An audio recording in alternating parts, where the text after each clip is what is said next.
So I'm standing here today at what has become known as Battle Hill in Greenwood Cemetery, and this was the right flank of the Colonial Army during the Battle of Brooklyn at the beginning of the battle on August 27, 1776.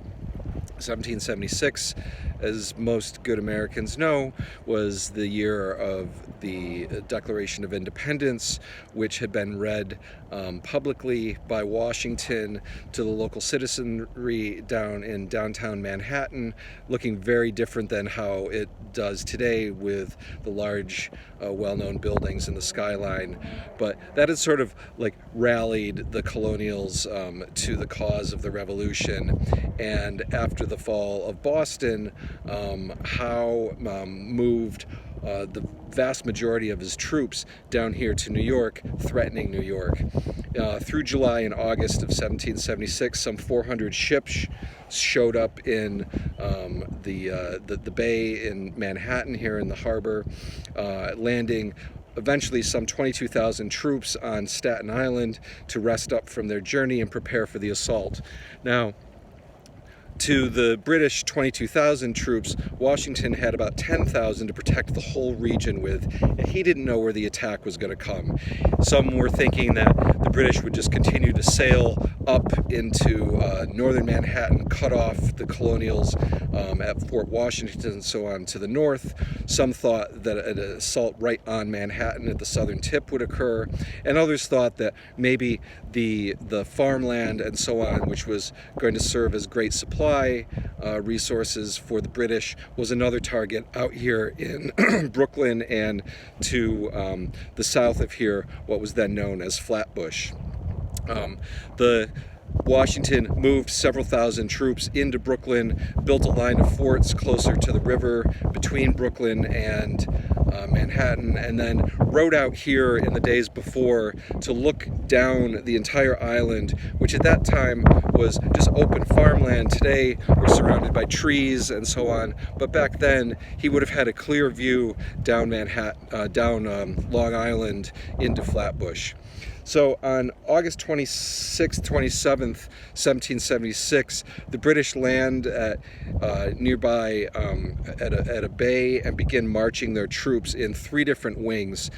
two of which to sort of feint out the colonials, and one, the main source, moving further to the west. To the east here, General Grant, just east of this position, this hill that I'm on, moved against a group of colonials, a couple thousand of them, headed up by Lord Stirling. In the center of the line was the colonial commander Sullivan in today's Prospect Park, along the Heights of Gowan, which is a long rising point that stretches in Prospect Park today. And then far, far to the west was a relatively undefended position over at the Jamaica Pass, where in the middle of the night, some 10,000 British moved the main thrust of the army, led by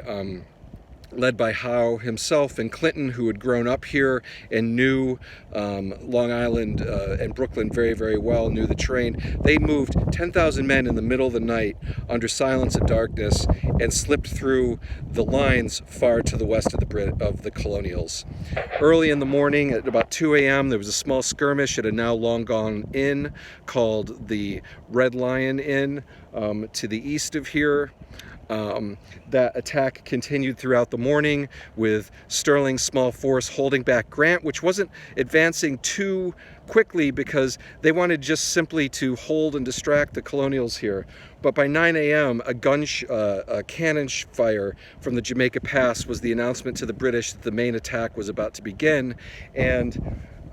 Grant pushed his men up this hill. A small group of a couple hundred colonials held this hill to hold back that right line, while in the center, the main center thrust by a group of several thousand Hessians and Cornwallis hit the Heights of Gowan,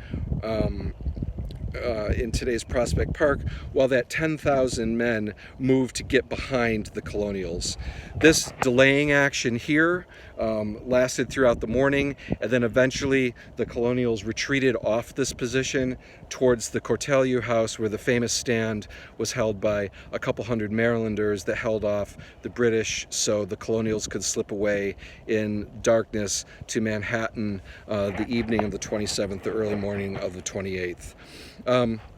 So in today's beautiful Greenwood Cemetery, surrounded by all these later monuments, and there's a very famous statue of Minerva, which some people mistakenly sometimes think is for the Battle of Brooklyn itself. It's actually just a monument to a wealthy person who's buried here along with a lot of other prominent New Yorkers.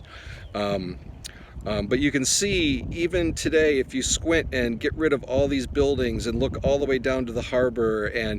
and all around, and imagine this just being open territory, farm fields, few trees, this hill would have been quite a commanding point for the Colonials to hold this right line.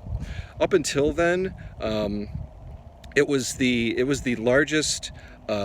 British amphibious landing to date, and that wasn't surpassed until the D-Day invasion during World War II. This was also the largest battle